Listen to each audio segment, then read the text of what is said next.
Golden horizon जो कि एक ऐसा अमेरिकी ब्रह्मास्त्र है जिसका तोड़ अभी तक अमेरिकी सेना के पास भी नहीं है। और ये मैं ऐसे ही नहीं कह रहा, इसके प्रॉपर पुख्ता सबूत हैं। अगर आपको याद हो तो अब से कुछ ही महीने पहले की बात है जब इजराइल कतर की राजधानी दोहा के अंदर घुस जाता है और वहाँ पर कई सारी बिल्डिंगों को उड़ा डालता है। ये वही बिल्डिंग्स थी जो हमास के लड़ाके और उनके जो टॉप लीडर्स हैं उनका ठिकाना थी। और इस हमले के बाद में सारे अरब देश डर गए थे, फिर चाहे वो सऊदी हो या फिर यूएई हो, क्योंकि पूरे अरब वर्ल्ड में कतर की राजधानी दोहा को सबसे ज्यादा सुरक्षित ठिकाना माना जाता है। और इसका सबसे बड़ा कारण ये है कि ये देश पॉलिटिकली बहुत ही ज्यादा न्यूट्रल माने जाते हैं। इसके अलावा अमेरिका का सबसे शक्तिशाली जंगी बेड़ा यहाँ तैनात रहता है, सबसे ताकतवर सैन्य बेस है यहाँ पर अमेरिका का, जिसकी वजह से यहाँ पर दुनिया के सबसे एडवांस एयर डिफेंस सिस्टम तैनात रहते हैं। इसी वजह से दोहा को इतना सुरक्षित माना जाता है। फिर चाहे अफगानिस्तान का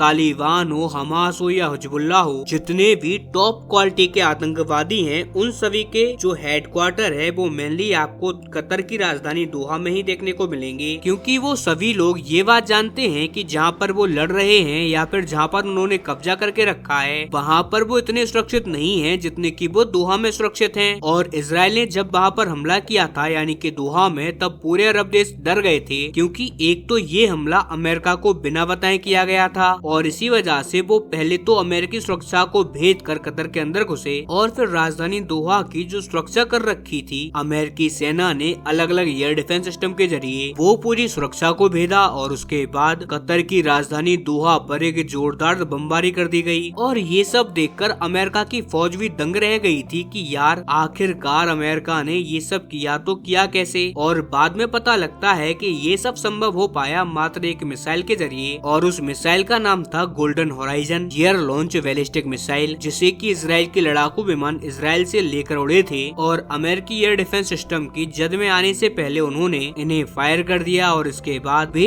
अमेरिका की डबल सिक्योरिटी को आसानी से पार करके कतर में ऊधम मचा दिया। अब आप इसी से अंदाजा लगा लीजिए कि इस मिसाइल की ताकत क्या है। और यही कारण है जिसकी वजह से इजराइल इस मिसाइल को बहुत खुफिया रखता है, और इतना खुफिया इजराइल रखता है इस मिसाइल को कि आज तक अमेरिका को भी इस मिसाइल का ऑफर नहीं दिया गया। जी हाँ दोस्तों, वही अमेरिका जिसके पैसे से इसका निर्माण हुआ है, आज उस अमेरिका के पास इसके बारे में कोई ज्यादा इन्फॉर्मेशन नहीं है। लेकिन अब बहुत कुछ चेंज होने वाला है। आप जरा आपकी स्क्रीन पर देखिए, रिपोर्ट निकलकर सामने आई है कि अब इजराइल भारत की सालों की डिमांड को मान चुका है और अब गोल्डन होराइजन वो भारत को ऑफर करने वाला है। और आप यकीन मानिए ये पूरा का पूरा डायनामिक्स बदल के रख देने वाली खबर है। असल में ये एक ऐसी बैलिस्टिक मिसाइल है जो न केवल लड़ाकू विमान से लॉन्च की जा सकती है बल्कि ये बहुत ही ज्यादा प्रिसाइज भी है। ये इतनी ज्यादा प्रिसाइज है कि अगर आपने इसे किसी पाकिस्तानी शहर के ऊपर दाग दिया, इवन एक खास घर को उस शहर के अंदर टारगेट करके उसे दागा, तो ये मिसाइल उसी घर की छत को चीरकर उस पूरे घर को तबाह कर देगी और आसपास के इलाके को टच भी नहीं करेगी। इतना ही नहीं, अगर आप किसी के खास कंपाउंड को तबाह करना चाहते हैं तो ये मिसाइल बस उसी कंपाउंड को तबाह करेगी। ऐसा नहीं होगा कि बस ये मिसाइल प्रिसाइज हो। इवन अगर आप पूरे के पूरे इलाके को ध्वस्त करना चाहते हो तो ये अपने साथ इतना असला लेके जा सकती है कि ये उस इलाके को ऐसे साफ कर देगी जैसे कि गधे के सिर में सिंग गायब होते हैं। हालांकि आप सोच रहे होंगे कि यार हमारे पास ऑलरेडी ब्रह्मोस जैसी इतनी घातक मिसाइल है जो कि ऑलरेडी एक बैलिस्टिक मिसाइल है, तो ऐसे में हम इजराइल से ये गोल्डन होराइजन क्यों परचेज कर रहे हैं? आखिरकार इसका मतलब क्या है? तो मैं आपको बता दूं कि ये मेन मकसद है इसका रेंज का। दरअसल जहां ब्रह्मोस जमीन से हमला करती है, नो डाउट वो बहुत अच्छी रेंज में आती है, लेकिन जो ब्रह्मोस लड़ाकू विमान से लॉन्च की जाती है उसकी रेंज इतनी ज्यादा नहीं है कि वो PL-50 को मार सके। चलिए बड़ी आसान भाषा में मैं आपको बता दूं तो पाकिस्तान के पास है PL-15 मिसाइल जिसकी रेंज है तकरीबन 350 किलोमीटर की, यानी कि 350 किलोमीटर की रेंज में अगर कोई भी भारतीय लड़ाकू विमान उड़ रहा है तो बड़ी आसानी से वो भारतीय लड़ाकू विमान के पीछे पड़ सकती है। भले ही ये मिसाइल इतनी अच्छी ना हो लेकिन फिर भी हमारे लड़ाकू विमानों के लिए ये खतरा बना रहेगा। इसीलिए हम एक ऐसी बैलिस्टिक मिसाइल चाहते हैं जो इस 350 किलोमीटर की रेंज से बाहर रहकर भी पाकिस्तान के अंदर एक्यूरेट तरीके से टारगेट हिटिंग कर सके। और इस मामले में गोल्डन होराइजन नो डाउट लेकिन ब्रह्मोस से आगे है, क्योंकि इसकी ऑफिशियली रेंज 800 से 1000 किलोमीटर है, लेकिन अनऑफिशियली इजराइल ने इसकी रेंज 1500 से 2000 किलोमीटर तक पहुंचा रखी है। इसीलिए पाकिस्तान छोड़िए आधे से ज्यादा चाइना ये कवर कर सकती है। यानी कि अगर भारतीय लड़ाकू विमान लद्दाख से भी हमला करना चाहे पाकिस्तान के ऊपर तो वो वहाँ से भी हमला कर सकता है। ना तो हमें पाकिस्तान में घुसने की जरूरत है और ना ही पाकिस्तानी बॉर्डर के पास हमें जाने की आवश्यकता है। गोल्डन होराइजन पूरा डायनामिक्स चेंज कर देगी भारतीय अटैक का, लेकिन ये हमारा कोई परमानेंट सोल्यूशन नहीं है। हम भले ही इसे 4 से 5 साल तक इस्तेमाल करेंगे, लेकिन उसके बाद हमारी जो खुद की ब्रह्मोस मिसाइल है, हम बड़ी आसानी से इतने टाइम में उसकी रेंज एक्सटेंड कर देंगे और फिर इसकी एक्यूरेसी भी इतनी हो जाएगी जितनी की गोल्डन होराइजन की एक्यूरेसी है। कुल मिलाकर फिलहाल भारत की आवश्यकता को पूरा करने के लिए इजराइल अपनी पूरी जान झोंकने को रेडी है। अपने इतने क्रिटिकल वेपन जो कि उसने आज तक अमेरिका को भी नहीं दिए, वो भारत को देने के लिए इजराइल रेडी है, क्योंकि इजराइल ये बात बहुत अच्छे से जानता है जो भारत की फिलहाल स्थिति है उसमें ये मिसाइल भारत के लिए बहुत कारगर है। हम पाकिस्तान के खिलाफ बहुत ज्यादा मजबूत हो जाएंगे। और रही बात पाकिस्तान की, तो पाकिस्तान के लिए इससे बुरी और भयंकर खबर कोई और हो ही नहीं सकती।